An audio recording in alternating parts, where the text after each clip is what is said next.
I want to welcome you to Dream Chasers Radio with me, your host, Yaya Diamond. What's up, peoples? How you doing? It is a great day, and I'm so very excited to be here. Yes! I'm so very excited to be here with the author of Children's Stories That Teach.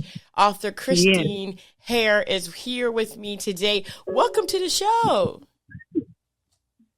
Thank you. Oh, thank you. Thank you so much. So I always ask this question, what led up to you writing and becoming an author?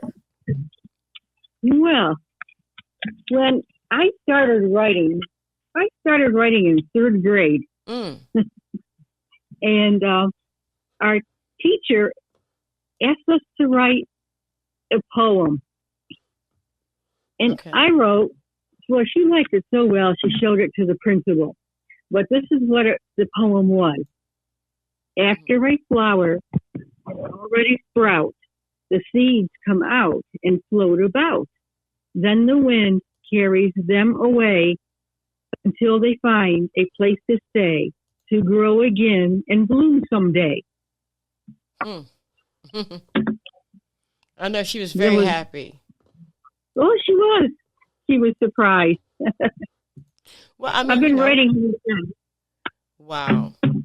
That is amazing to me. I absolutely love when people do this, when they write a book, when they show that, no matter what, you can do this. You can do this.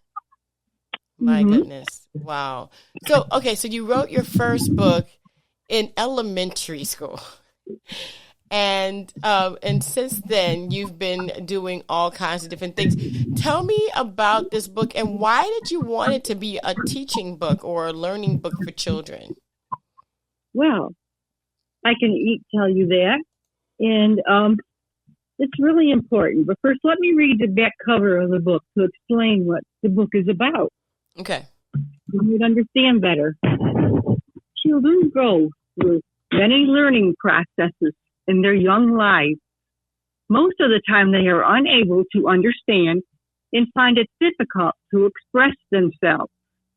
These special stories will help a child relate, feeling better about themselves, showing them how to cope in a positive manner.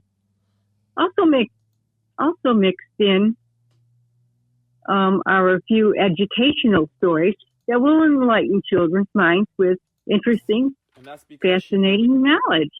And this is something, as a parent, you can sense when your child is perhaps afraid, sad, upset about something, insecure, distant, or unhappy with him or herself. Has there ever been a time in public when your child embarrassed you by pointing out a handicapped person in public? This is an excellent way to help them understand and be more sensitive to others. This book would be really handy to keep around the house. You and your children can sit down together to work out life's little troubles with a story and a hug. Definitely. Wow. And we need that. I'm not going to lie. I mean, I was just talking today with a few people on how we do and we have dropped the ball with a lot of these new generations that are coming up after. And we need to pick the ball up. Definitely need to pick it up. Wow. Yeah. Wow. So what is a lesson that you are trying to teach here besides that? What is the one thing that you hope that your reader will come off with? Something very helpful to help a parent and child work together, read something together that would be very helpful to them in their life. Definitely. There's a lot of life stories come out of here. I just want to make it easier on parents and make it stories enjoyable for the children to read. Yeah. What was the one thing that you came out with? Because, I mean, writing a book doesn't always just affect the person who's reading it. What about you, the author? Some of these stories are things that I experienced as a child. And I went through and I was confused on what to do. But there was nobody there to sit down and read something to me to help me explain it and help me cope through it and get through it. with better understanding and thought.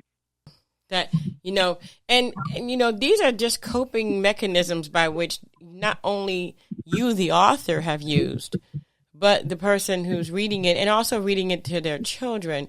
What's your target market, though? I mean, what age groups are you targeting? Can it be anybody? Well, yeah. Well, I say kindergarten to 12 years old. Mm-hmm. I love that. That's that first 12 years of a person's life is amazing. Yeah, definitely. Wow. Well, Miss Hare, thank you so much for being on the show. I truly, truly appreciate it.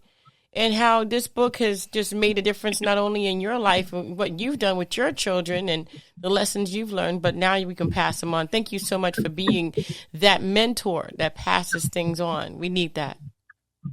Yes, thank you. I enjoyed writing it. I thank God for the gift of writing and all the words that He gives me to write. It's such a joy in my life. Yeah. I wrote 2 other books too. You did? What's the name of the other books? Wisdom Gone Wrong. Okay. And another one is Seasons in Time. Ooh. And they've both been published. Nice. Where can we find these books? Wisdom Gone Wrong can be bought on with Dorrance Publishing, and its number is 1-800-788-7654. And the one with Seasons in Time, well, they're both very good books.